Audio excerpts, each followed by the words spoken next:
Well, it's great to have an opportunity for an interview today, and we want to introduce to you Brian Powell. So, Brian is going to be serving as the intentional interim or transitional pastor here at HEBC over the next 18 months or so. So, Brian, it's a great opportunity to welcome you and introduce Yep. you in person to our HEBC community. Thanks for joining us. My pleasure. Okay, just a little bit of background. Give us an idea, first off, where we find you today, and then a little bit about you and your family. Where you find me, you mean geographically or? Yeah, all that. Okay. So this I'm doing from home, which is in Marsfield, and came there when I went onto the college faculty back in 1983. And although I'm no longer on the faculty, we've stayed there. So we've been here for about 37 years. Married to Julie, and we celebrated our 50th wedding anniversary in May of this year.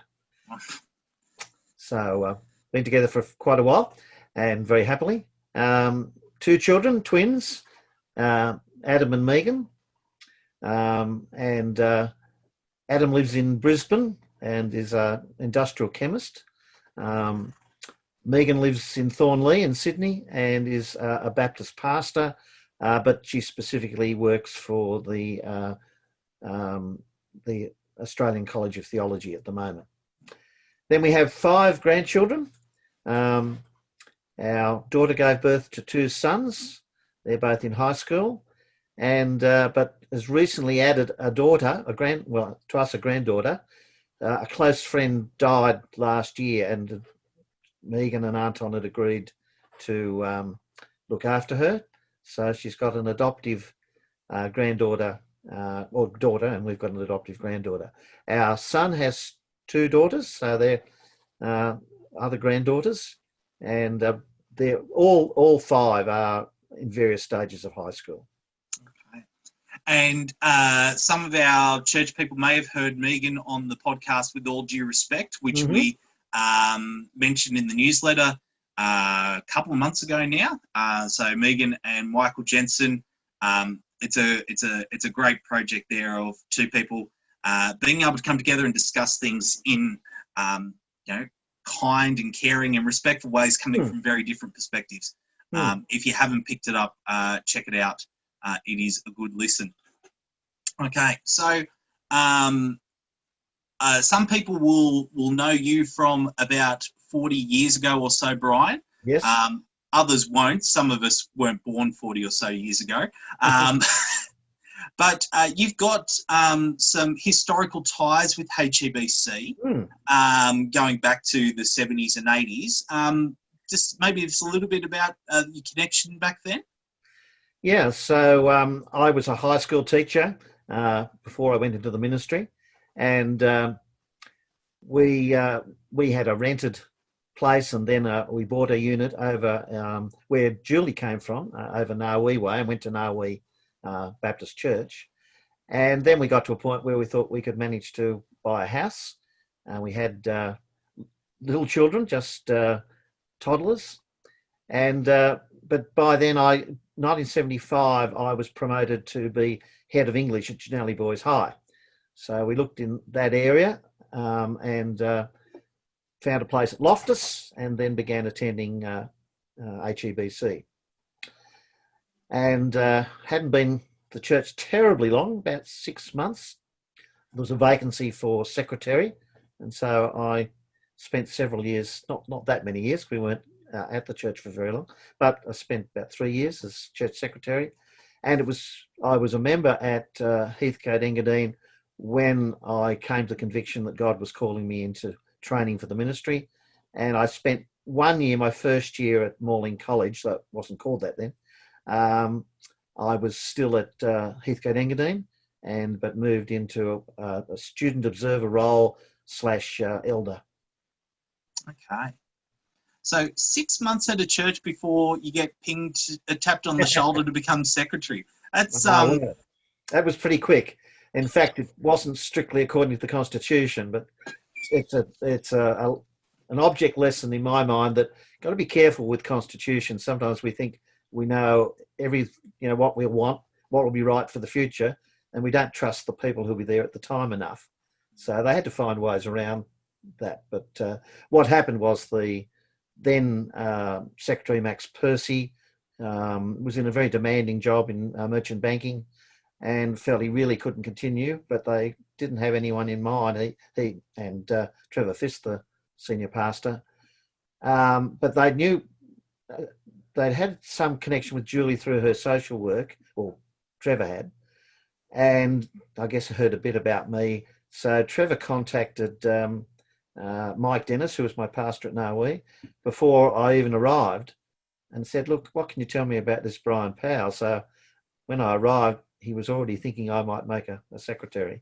So it was a little odd, but I think it was God's timing. And it was a significant moment in the church's life, and I think I fitted into what was needed at that particular time. But as I say, I wasn't long in the role. Ended up handing over to my brother-in-law, Jeff Laneson. There we go. There.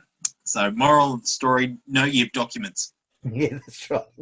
But don't make them too binding on detail. Yes. Yeah. Okay, so we mentioned at the start you're commencing with this intentional interim or transitional pastor role. Now, this is I look at what it does, and it's a really interesting role to take because it's not necessarily a long-term role in a place. It's kind of assisting in the transition from one senior pastor to another, and this is the third church that you'll be taking on this type of role at.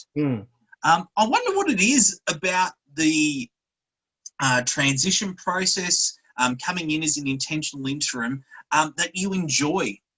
What is it that really you enjoy about that role? I think I enjoy being part of a significant time in the life of a church. Yep. And in fact, this is probably true of other interims too. I've had 4 interims altogether, but particularly, I guess, with the intentional interim, where normally the people of the church or the leaders of the church are conscious of being in a time of transition and wanting help, particularly with that, rather than simply having someone fill in while they're looking for a new senior pastor. So I enjoy being in that role. I mean, quite a lot of what I enjoy is really about being a pastor. I enjoy preaching. I enjoy working with people in ways that can build them up in their Christian life or begin their Christian life. I particularly have very good memories of, in 2 of the churches I was in, I was involved in baptism of 4 in Carlingford and 2 at Sans Souci. And that's always a great privilege to prepare people for baptism and then baptise them. So I'm looking forward to whatever HEBC holds for me. Each church is a little bit different, but I think this is a role that God has given me towards the end of my active ministry. Okay. Are there any things that are particular challenges about this role? It's a role I basically feel comfortable in. I do have to make an effort in the early stages because I'm a mild introvert, but I've had to be used to working with that over many years. So I don't feel worried about it, but I take a little time to settle in and get to know people. And then, of course, it depends on the church, but it may be that you're going into a church which itself is a bit unsettled, and I think that's probably true of HEBC, though sometimes rather more so, I judge, than is the case here. I mean, at Eastwood, when I went there, they'd just had a very difficult period, and they'd got 2 pastors in from elsewhere as consultants and were facing some major issues. So that was a challenge. I don't think there's anything of quite that kind at Heathcote Engadine, but every church has its challenges, and particularly if they're conscious of being in a time of change and trying to find their direction. So that's a challenge for me as well, to find ways of being helpful in that situation. And you got to watch out for those pesky associates as well. Well, my experience, it's interesting. I remember when I was a student pastor training at the college, some of them, and it was common then for student pastors to be in charge of small churches. And it was interesting, we talked to each other, and it was pesky deacons that people would talk about. And I'd say to them, I don't think I see it the way you do, that because I was a deacon at Narwee, and I was a deacon and secretary at Heathcote Engadine. So I've experienced it from the other side, and I don't really have that feeling. That's not to say you might not have some pastors or deacons who can be difficult people, but mostly my experiences have been positive. And I've loved working with associate pastors, partly, I guess, because that continues on my interest in training people, which I spent 30 years doing that at Morling College. Yeah, that's good. How do we get started? So you're officially now on the clock, I guess, or on the books, however you want to phrase it, with us. Yeah. Where are we going to go? What are our first steps in starting this transition process? Right. So the first thing that has to happen is that the people of the church, members and non-members as far as possible too, have to choose the people that they most trust to be leading in this process. And then I receive all the material that comes in, and I need to be guided by that, although I do have a little bit of discretion if I can balance out the transition team a bit more. So that'll be happening soon, and I think, Stephen, you're going to say a little bit about the mechanics of that. And then we move into those 5 tasks of the transition team. I won't go through all those now. That'll be in some material will be coming out. But the first one, and although we can move them around, I think the first one is always the first, because it makes sense and it's comfortable to start with looking at the history of the church. So that's where we'll be, transition team will be organising, but for everybody as far as possible to be involved in thinking about where's our church come from? What is our history? What are the things we really value? What are the things that may have to change? And it's that whole idea of if you don't know where you've come from, it's hard to know where you're going. Yeah, exactly. Okay, so yes, so as Brian mentioned, there'll be some information coming out this week in an email to put forward your nominations for people that you believe would be very suited to being involved in that transitional team. They don't have to be people who are necessarily in leadership roles at the moment. They just need to be people who you think will do will perform the task well. Yeah. Of assisting Brian in taking the church through this transition. So yeah, so there'll be more information and a link in an email coming out in the next couple of days after you've seen this. So there will be more information about that. We'll hear more. That process will roll through. It will be 18 months or thereabouts, or however it goes. But thinking about here at kind of, day one, how can we be praying for you and for Julie, Brian? First, those with good hearing might have heard something else about us. We have a dog, a rescue dog called Hansi, who's mostly very pleasant, but I think someone's come to the door and he's exercising his watchdog capacity. But for prayer, I mentioned to the council that Julie has not enjoyed great health of recent times. So I appreciate your prayer for her health. Also for mine, I've been going okay, but as I'm now in my 70s, I need to be upheld just that I can manage the demands in a physical way. I guess my main other thing, pray for me to have wisdom. There'll be things I haven't foreseen, I'm sure, as I come into the church, and some of them might be quite challenging things, and so I'll be relying on the wisdom that God gives, and so therefore, pray for that for me too. Right.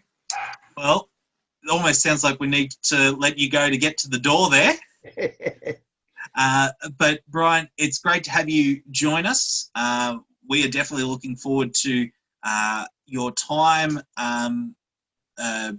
assisting us as a church through this transition. But not only that, we're looking forward to having you come and serve and be a part of our church community.